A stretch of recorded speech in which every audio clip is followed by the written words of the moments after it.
Thank you. Thank you. Kasim, thank you for that kind introduction.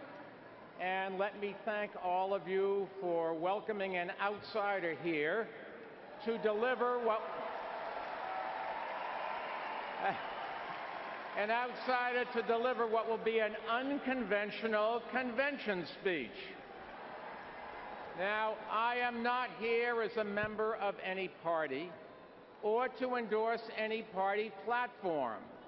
I am here for one reason: to explain why I believe it is imperative that we elect Hillary Clinton as the next President of the United States.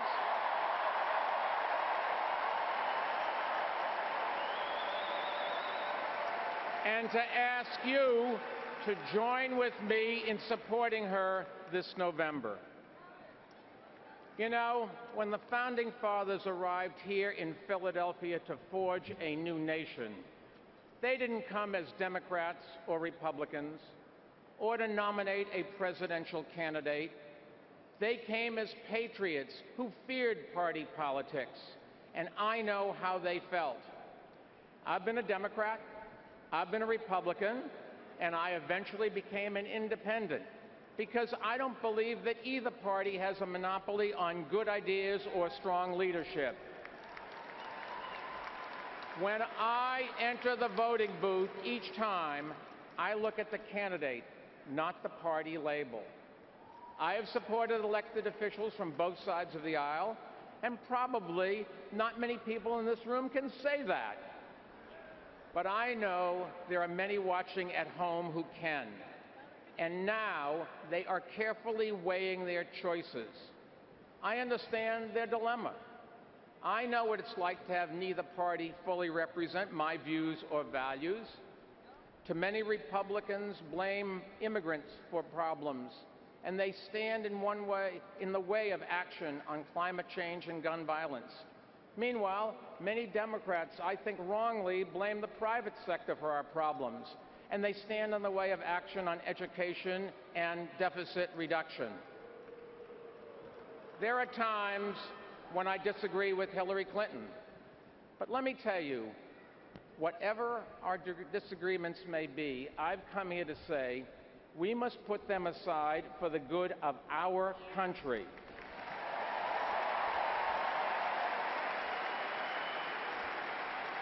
And we must unite around the candidate who can defeat a dangerous demagogue.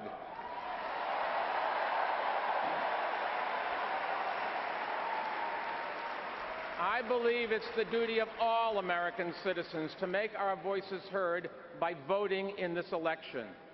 And if you're not yet registered to vote, go online and do it now. This is just too important to sit out.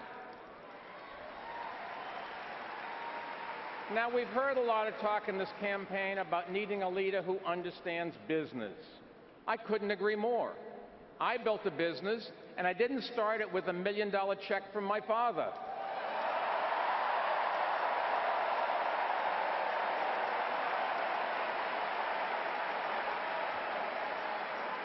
Because of my success in the private sector, I had the chance to run America's largest city for 12 years, governing in the wake of its greatest tragedy. Today, as an independent and an entrepreneur and a former mayor, I believe we need a president who is a problem solver, not a bomb thrower. Someone who can bring members of Congress together to get big things done. And I know Hillary can do that because I saw it firsthand. I was elected mayor 2 months after 9/11 as a Republican, and I saw how Hillary Clinton worked with Republicans in Washington to ensure that New York got the help it needed to recover and rebuild. Throughout her time in the Senate, we didn't always agree, but Hillary Clinton always listened. And that's the kind of approach we need in Washington today, and it just has to start in the White House.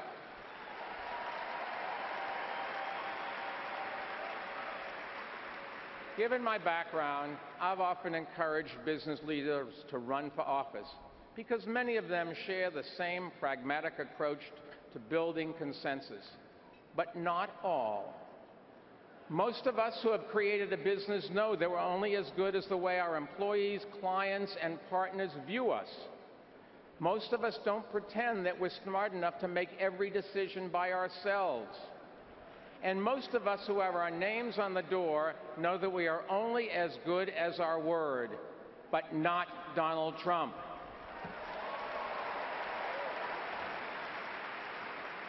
Through his career, Donald Trump has left behind a well-documented record of bankruptcies and thousands of lawsuits and angry stockholders and contractors who feel cheated and disillusioned customers who feel they've been ripped off. Trump says he wants to run the nation like he's running his business? God help us.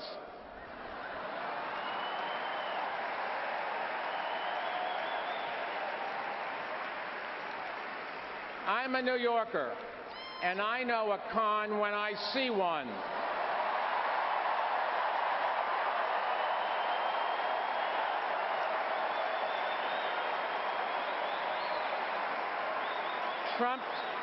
Trump says he'll punish manufacturers that move to Mexico or China, but the clothes he sells are made overseas in low-wage factories. He says he wants to put Americans back to work, but he games the U.S. visa system so he can hire temporary foreign workers at low wages. He says he wants to deport 11 million undocumented people, but he seems to have no problem in hiring. What I miss here? Truth be told, the richest thing about Donald Trump is his hypocrisy.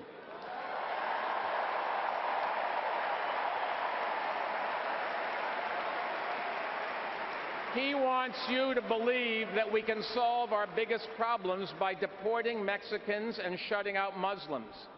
He wants you to believe that erecting trade barriers will bring back good jobs. He's wrong on both counts. We can only solve our biggest problems if we come together and embrace the freedoms that our founding fathers established right here in Philadelphia, which permitted our ancestors to create the great American exceptionalism that all of us now enjoy. Donald Trump doesn't understand that. Hillary Clinton does. And we can only create good jobs if we make smarter investments in infrastructure and do more to support small businesses, not stiff them. Donald Trump doesn't understand that. Hillary Clinton does. I understand the appeal of a businessman president, but Trump's business plan is a disaster in the making. He would make it harder for small businesses to compete, do great damage to our economy, threaten the retirement savings of millions of Americans, lead to greater debt and more unemployment, erode our influence around the world, and make our communities less safe. The bottom line is Trump is a risky, reckless, and radical choice, and we can't afford to make that choice.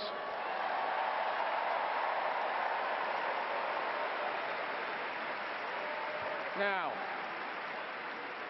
I know Hillary Clinton is not flawless. No candidate is.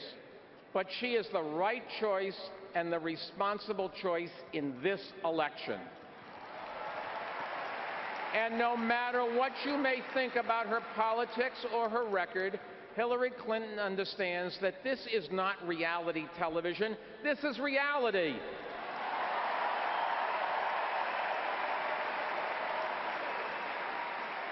She understands the job of president.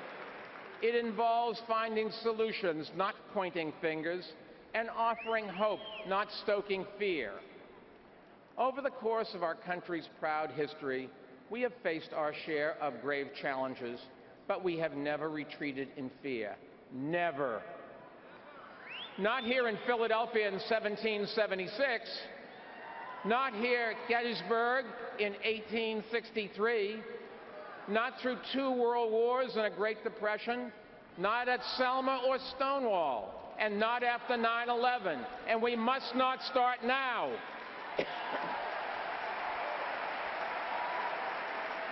America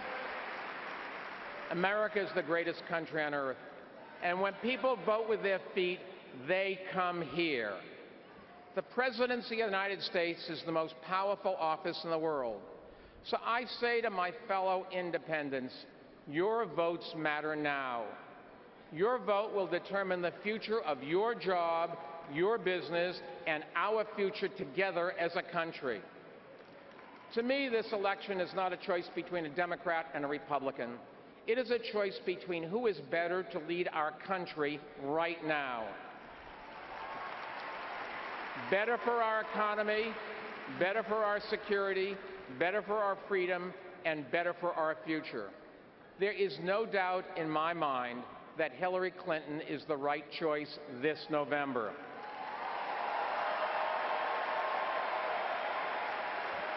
So tonight, as an independent, I am asking you to join with me, not out of party loyalty, but out of love of country. And together, let's elect a sane, competent person with international experience,